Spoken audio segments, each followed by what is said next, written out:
Astaghfirullah. Bismillahirrahmanirrahim. Assalamualaikum warahmatullahi wabarakatuh. Ya Alhamdulillah wassalatu wassalamu ala Rasulillah wa ala alihi wa sahbihi wa mawalah wa la hawla wa la quwwata illa billahi wa ba'd. Alhamdulillah, di malam hari ini kembali kita duduk untuk thalabul ilmi di Masjid Pontrenis ini. Tak lupa salawat dan iringan salam kita hadiahkan kepada Rasul kita Nabi besar Muhammad sallallahu alaihi wasallam. Lanjutkan kajian tafsir kita, dan bicara dulu kita stop dulu, kita lanjut ke kajian tafsir. Kita masih melanjutkan ayat ke-83. A'udzubillahi minasyaitonir rajim. Bismillahirrahmanirrahim. Wa id akhadna mitsaqa bani Israila la ta'buduna illallah wa bil walidaini ihsana wa dzil qurba wal yatama wal masakin wa qulu lin nasi husna wa aqimus salata wa atuz zakata thumma tawallaytum illa qalilan minkum wa antum muridun. Jadi ayat ini masih membahas perjanjian antara Bani Israel dengan Nabi Allah Musa,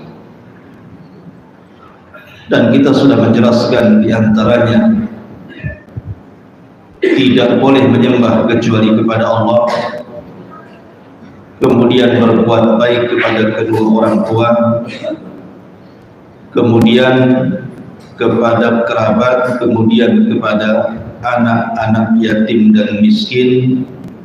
Maka malam ini kita akan membahas wa qulu linnasi husna, dan ucapkanlah kepada manusia dengan ucapan yang baik atau santun. Ma'asyiral muslimin yang dimuliakan Allah Subhanahu wa taala, kita tahu bahwa Islam itu bukan hanya mengajarkan akidah dan ibadah saja, tapi Islam juga mengajarkan akhlak. Dan akhlak itu yang paling tercermin adalah dari ucapan, karena ini yang banyak memasukkan orang ke neraka. Sampai-sampai Mu'adz bin Jabal radhiyallahu anhu ketika berdialog dengan Nabi sallallahu alaihi wasallam, apakah lantaran lisan-lisan kita ini wahai Rasul kita akan masuk ke dalam jahannam? Maka Rasul mengatakan, sakilatka ummuka ya Mu'adz, celaka wahai engkau wahai Mu'adz. Wa hal yakubun nas fi nari jahannam illa hasaidu alsinatihim. Bukankah kebanyakan manusia, kata Rasul, masuk neraka jahannam itu karena hasil lisannya? Karena dari seluruh anggota badan kita yang banyak melakukan dosa itu lisan. Makanya Nabi SAW selalu menasihati soal menjaga lisan dan afatul lisan, bahaya lisan. Ma'asyiral muslimin yang dimuliakan Allah Azza wa Jalla, terkadang ucapan manusia karena lidah ini tak bertulang, terkadang tidak terkontrol sehingga menyakiti manusia. Lah orang yang disakiti itu terkadang dia sakit, terkadang dia mati pelan-pelan, terkadang dia merasa malu, terasa direndahkan dan dihinakan, terkadang juga melahirkan dendam dan ingin membalas, terkadang juga dia menyendiri dan tidak mau membuka pintu karena ucapan orang. Jadi dampak ucapan orang itu bukan dampak biasa, bisa sampai membunuh dan bunuh diri karena rasa malu yang ditanggung. Makanya sering saya nasihati ikhwan-ikhwan semuanya dan akhwat, terutama akhwat. Kenapa saya nasihati terutama akhwat? Karena Nabi SAW kalau mencontohkan soal bahaya lisan itu kebanyakan perempuan. Contoh, ketika Nabi SAW ditanya dalam sebuah hadis ini diriwayatkan Imam Bukhari di dalam Adabil Mufrad. Seorang sahabat datang kepada Rasul, "Ya Rasulullah, inna fulanatan taqumul lailah wa tasumun nahar wa tasaddaqat bi fuduli amwaliha wa taf'al wa taf'al." Rasul, ada seorang ibu, seorang akhwat yang kalau malam tidak pernah meninggalkan qiyamul lail, yang kalau siang tidak pernah meninggalkan puasa sunnah.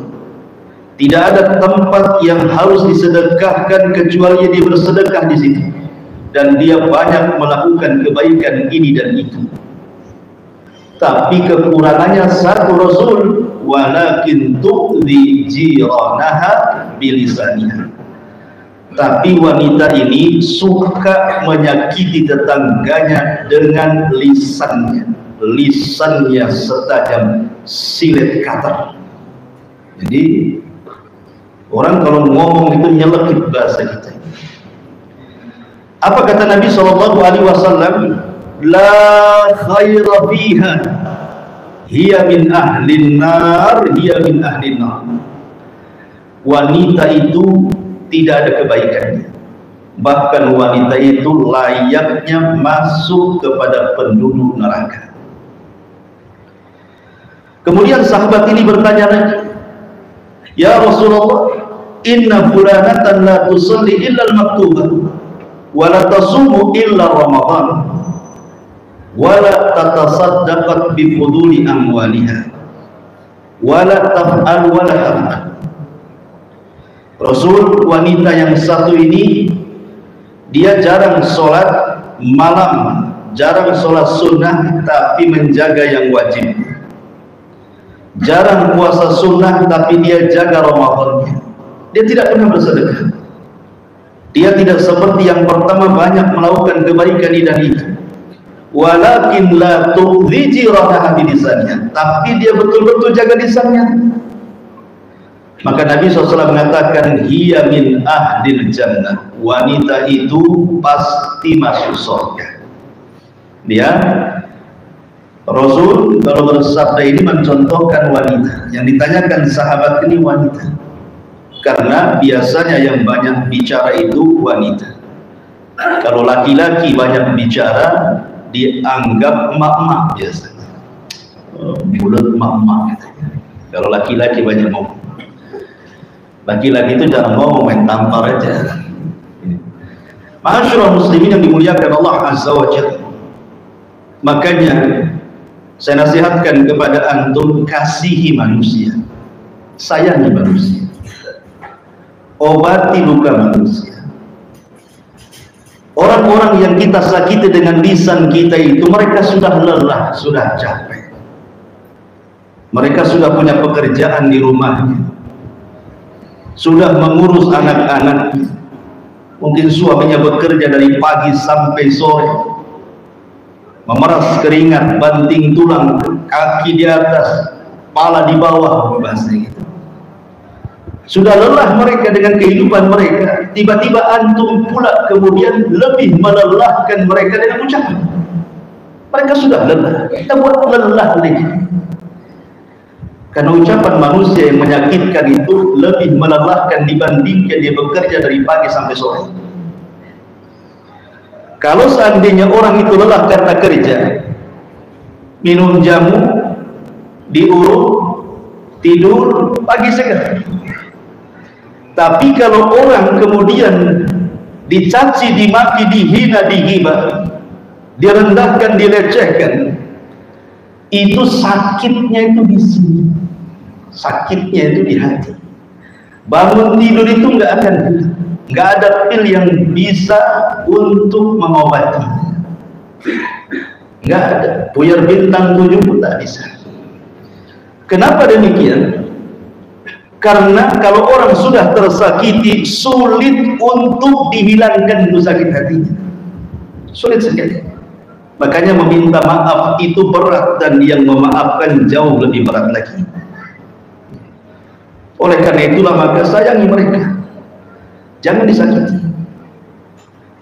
Dan amalan yang paling baik di dalam Islam itu adalah jabrul qulub. Antum tahu jabrul qulub? Mengobati orang yang sedang terluka. Itu seutama-utama amal. Kalau ada orang ini tersakiti, kemudian luka hatinya, tersayat, tersobek, kemudian kita datang menghibur dia, memasukkan kesenangan ke dalam hatinya, minimalnya walaupun tidak hilang 100%, ringanlah sedikitlah beban dia. Kata Nabi SAW, tahukah kalian apa seafdal-afdal amal itu? Sahabat mengatakan Allah dan Rasulnya yang tahu. Maka Rasul mengatakan, sururun tudkhiluhu ala qalbin muslim. Kebahagiaan yang engkau masukkan ke hati manusia. Kebahagiaan yang engkau masukkan ke hati manusia. Dan orang yang mencontohkan dan yang pertama kali melakukan jabrul qulub, mengobati luka hati manusia karena sayatan ucapan orang, adalah Nabi SAW. Nabi itu orangnya suka senyum. Nabi itu bermuka masam cuma 1 kali seumur hidup. Ketika dia berdakwah menghadap para pembesar Quraisy, datang Abdullah ibnu Ummi Maktum. Rasul tidak suka dengan kehadirannya, makanya kemudian Allah tegur, abasa wa tawalla. Dia berpaling dan bermasam muka.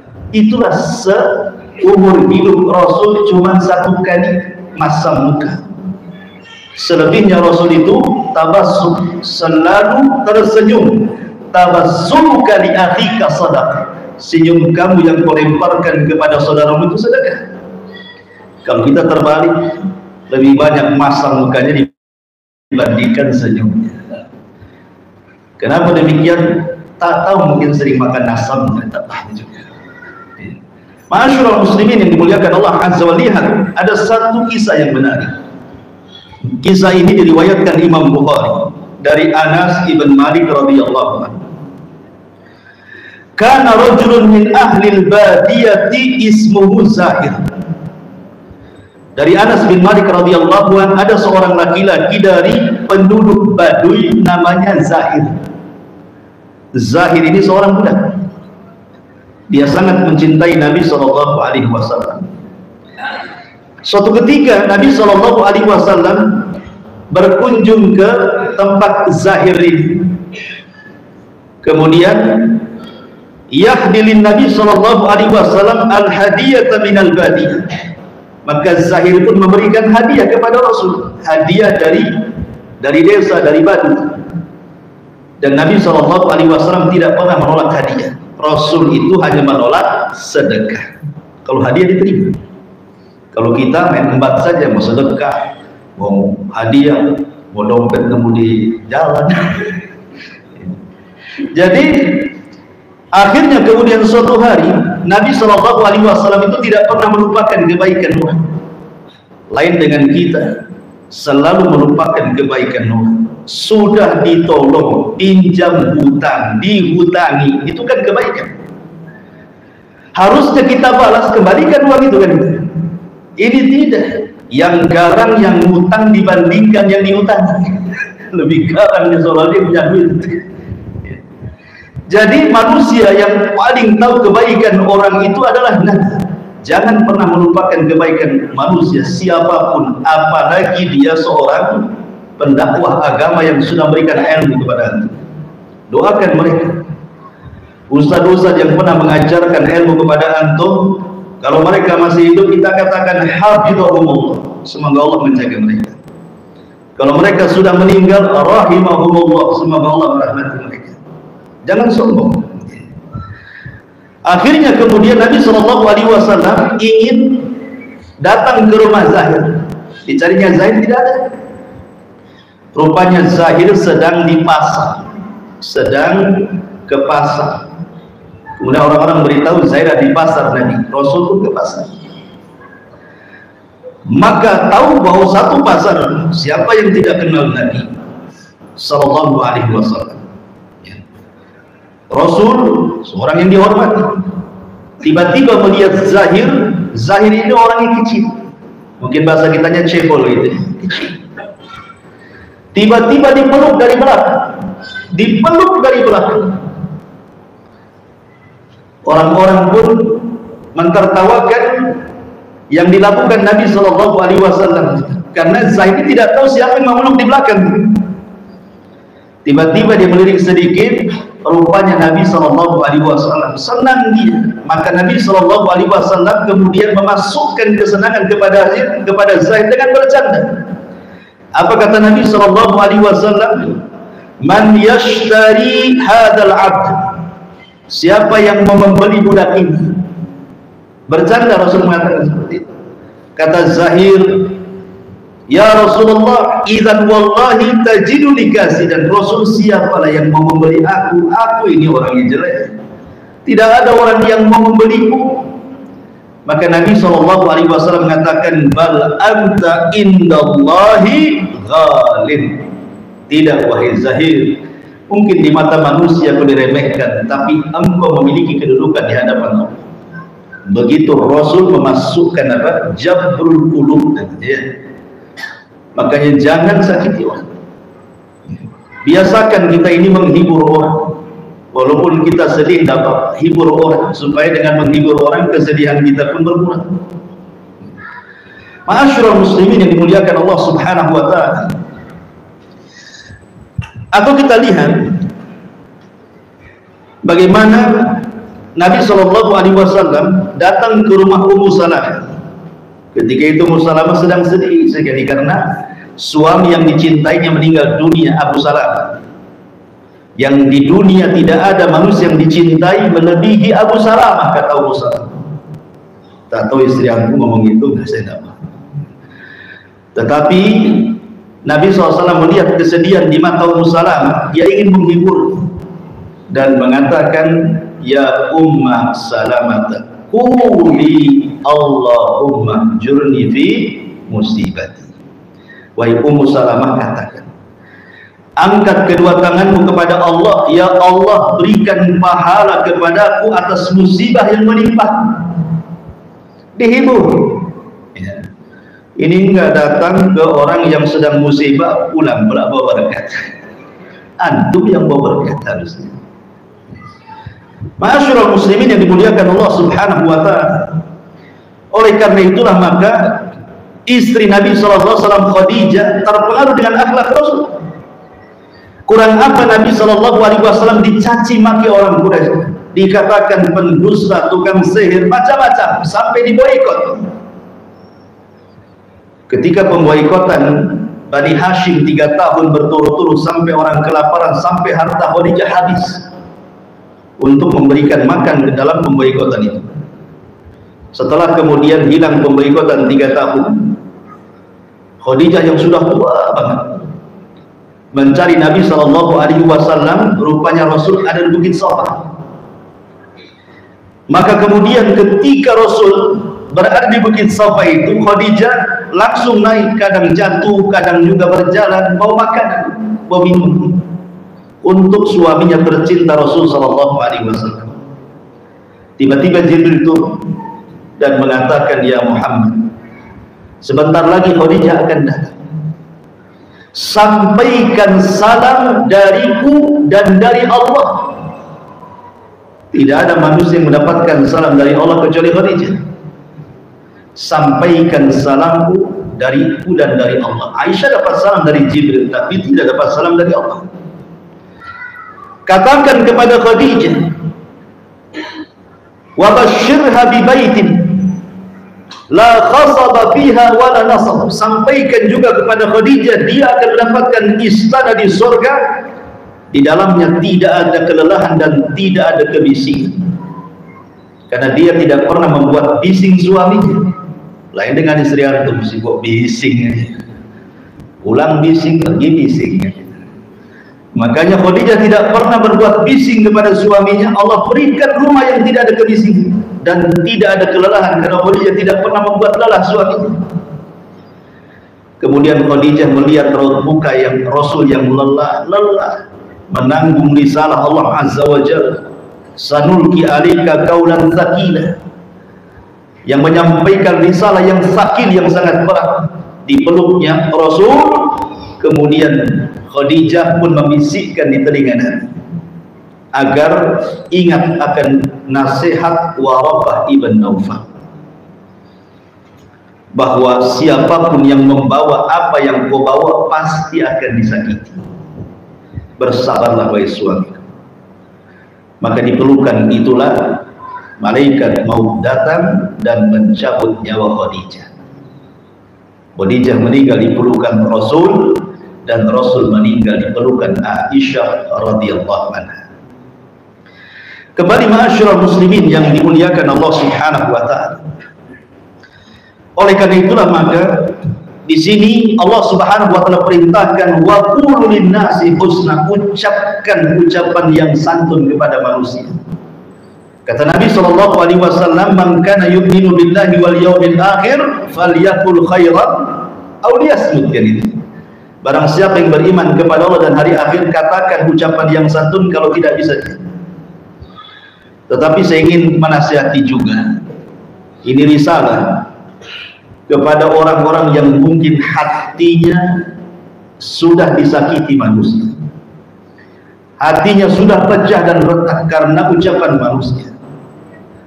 Bagaimana caranya untuk supaya kembali pulih? Terkadang orang-orang yang disakiti itu, ikhwatu fiddin yang dimuliakan Allah Azza wa Jalla, bisa bertahun-tahun dia tidak sembuh dari ucapan manusia itu. Sampai terkadang dia harus pindah rumah gara-gara tetangganya, bahkan harus pindah kota karena tidak mau, bahkan harus masuk rumah sakit, bahkan harus kemudian dia menanggung mak, dan begitu seterusnya.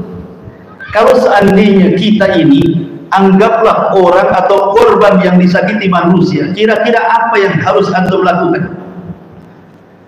Di sini ada beberapa kaidah. Yang pertama, sampaikan kepada istri antum, karena yang suka sakit hati kan suami perempuan biasanya. Laki-laki jarang sakit hati, laki-laki sakit jantung biasanya. Jadi yang pertama, ini kaidah, campakkan ucapan manusia, biarkan manusia bicara, karena mereka tidak akan diam karena kita.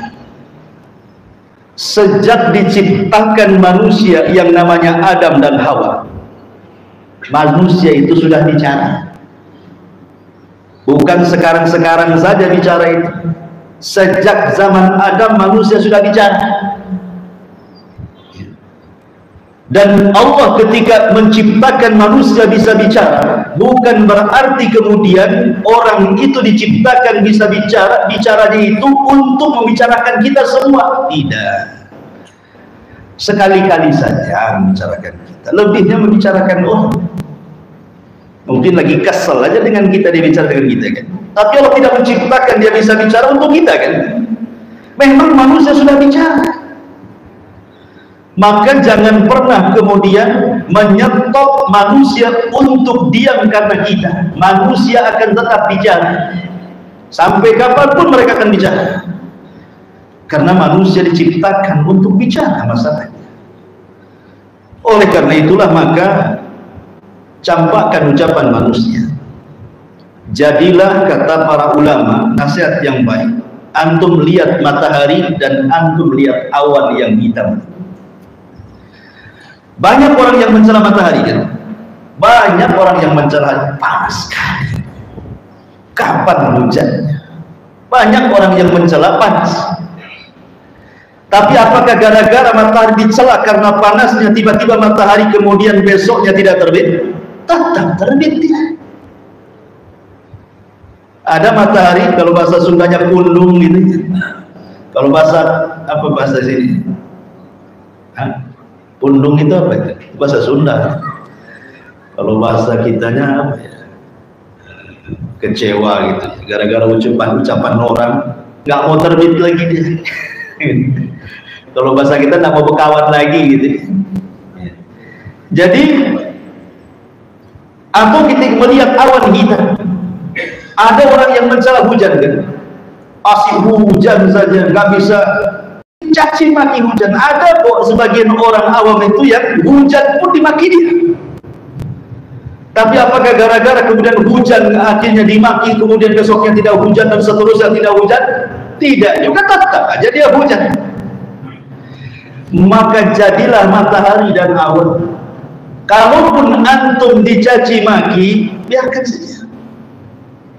Sampai kapanlah orang itu mencaci maki kita? Manusia itu akan bicara, biarkan dia bicara. Sesuka dia, biarkan dia bicara. Ada satu kisah, memang kisah ini disebutkan di dalam riwayat, diperselisihkan oleh para ulama.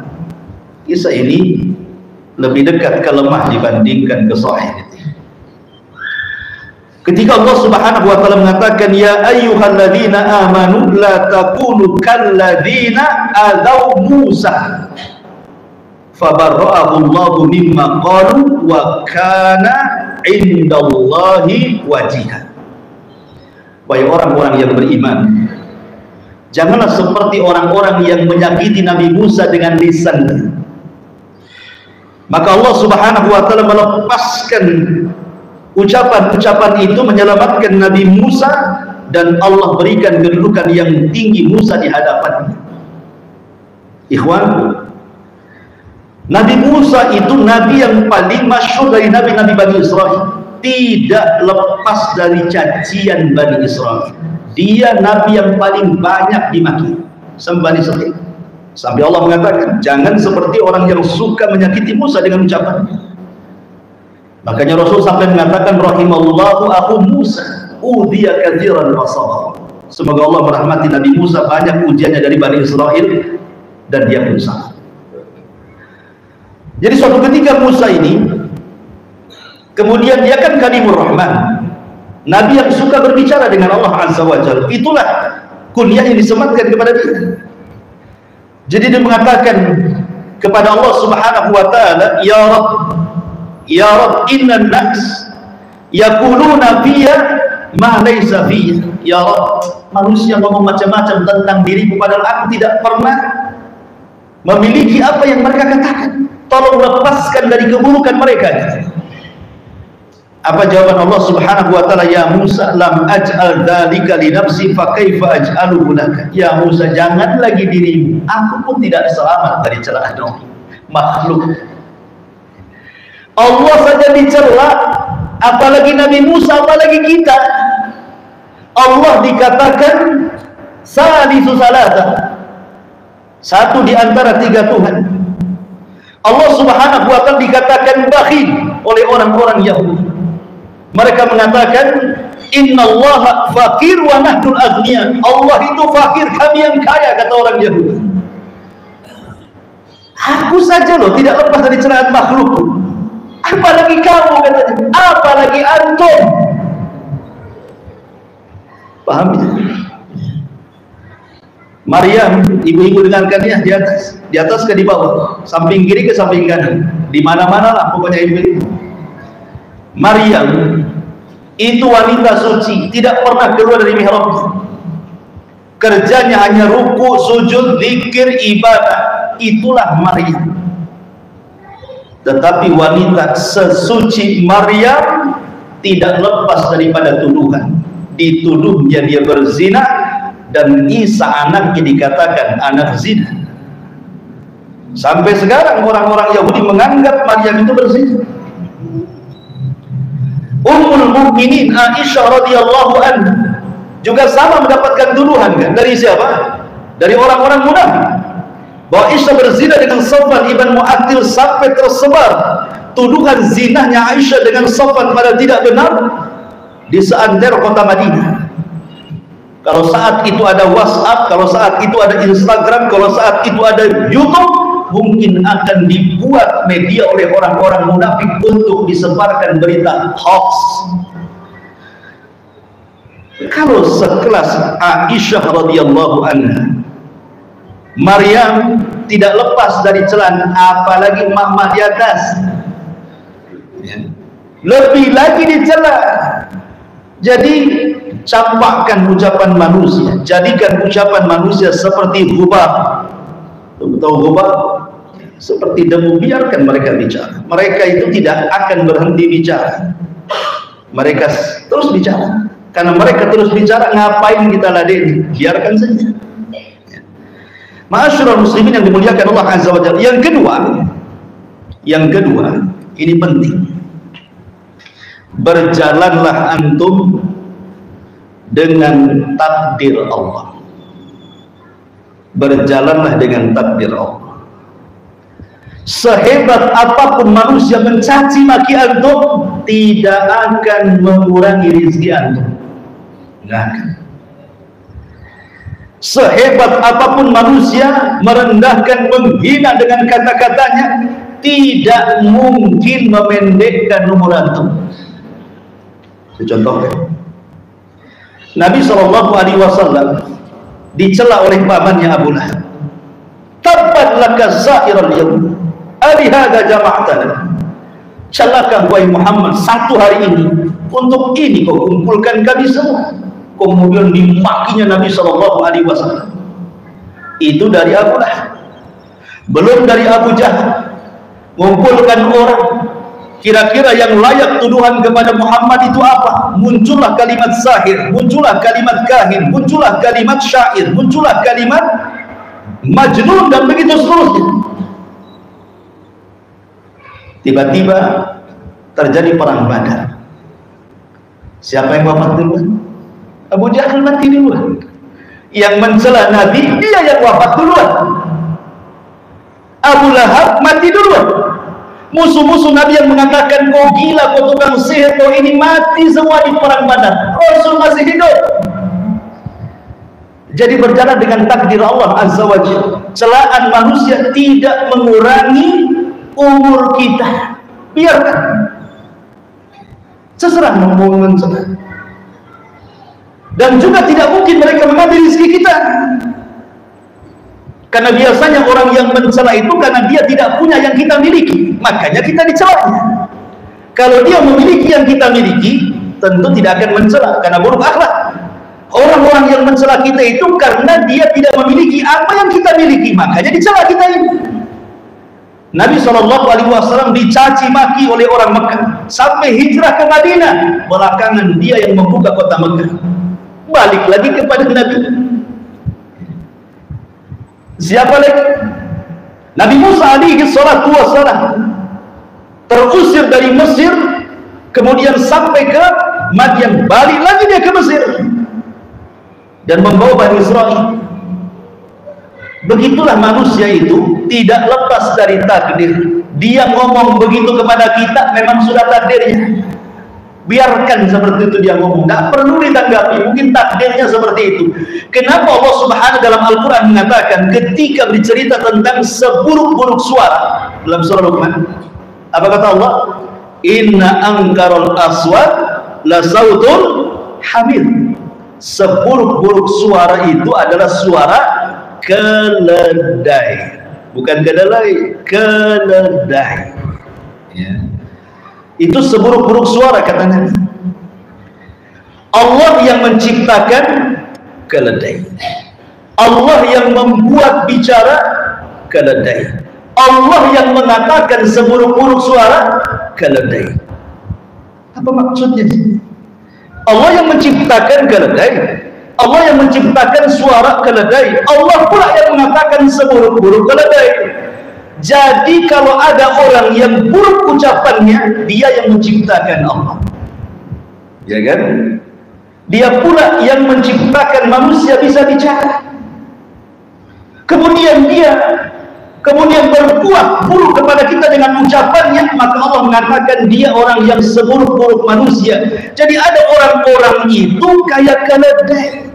Jadi kalau ada orang yang mencaci maki antum, siapa dia? Keledai gitu. Gitu ya, paham ya? Jadi tenanglah kita ini ya, tapi jangan lupa antum dikeledai-keledaikan, dasar keledai enggak gitu. Ini saya menceritakan ya, sudah anggap saja, biarin saja. Tapi antum berjalan dengan takdir. Tenang antum kalau berjalan dengan takdir. Sebelum dia mencaci maki kita, loh, sudah ditulis 500 tahun sebelum Allah menciptakan langit dan bumi bahwa dia akan mencaci maki kita. Lalu apa masalahnya? Antum akan menyetop, dia tidak bisa mentakdirnya hari itu dia harus ngomel sama antum. Makanya tenang hati antum di sini. Ini yang kedua. Yang ketiga, pandang sejarah Nabi. Apa sih musibah yang antum rasakan itu? Semua pernah dialami Nabi. Apa? Antum dicaci maki, Nabi dicaci maki. Bahkan mungkin lebih. Antum belum pernah dilempari batu, Nabi sudah dilempari batu. Antum belum pernah dilempari kotoran, Nabi sudah dilempari kotoran.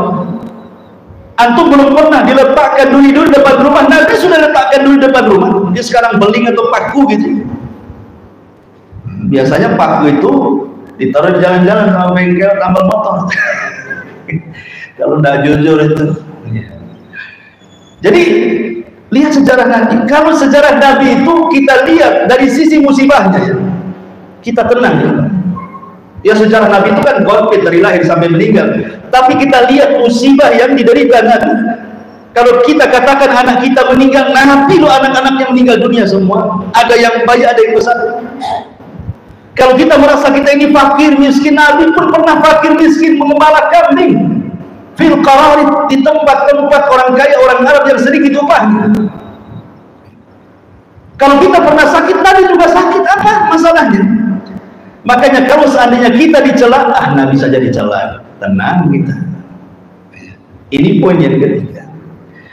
Poin yang keempat, jangan mengharap semua manusia ridha kepada antum. Karena ada istilah apa namanya, ridhon nas ghayatun la tudrak, bahwa mencapai keriduan manusia itu sesuatu yang mustahil didapat. Berbuat baik saja dicaci, apalagi berbuat jahat. Ustadz saja dicaci, dimaki. Ustadz jelas-jelas ustadz gitu ya, tergelincir dia sedikit, habislah dia. Tergelincir sedikit sudah habis, apalagi antum. Jadi kita katakan bahwa jangan mencari ridho manusia, mustahil. Berjalanlah normal manusia. Karena sudah azan yang terakhir. Letakkan ucapan manusia di bawah kaki antum ya kawan. Letakkan ucapan manusia di bawah kaki antum, supaya hati antum itu tidak bergerak. Hatinya orang-orang yang berakal, hatinya orang-orang mulia itu la tataghayyar, tidak mungkin berubah. Mau dicela orang tetap seperti itu, mau dipuji orang tetap seperti itu. Jadikan pujian dan juga celaan itu sama. Jangan kalau dipuji besar kepala, kalau dicela kecil pula kepala. Jangan seperti itu. Hati orang mulia itu tidak akan berubah. Anda memuji saya, tetap saja saya seperti ini. Anda mencela saya, tetap saja saya berdiri seperti ini. Maka kita bisa menguasai diri sendiri. Karena kemuliaan itu ada pada diri sendiri. Kalau memang kita sudah diangkat oleh Allah Subhanahu wa Ta'ala, derajat kita satu dunia merendahkan, tidak mungkin kita rendah. Tapi kalau Allah sudah merendahkan kita, satu dunia memuji kita, tidak mungkin terangkat. Maka ini kaidah, jangan dengan ucapan manusia letakkan di kaki kita. Jadikan hati tetap menggunung, samakan antara celaan dan juga pujian. Oh, itu baru mantap. Ya, masih banyak kaidahnya, kita lanjutkan minggu depan. Subhanallah bihamdika asyhadu an la ilaha illa anta astaghfiruka wa atubu ilaik. Allahu ta'ala. Assalamualaikum warahmatullahi wabarakatuh.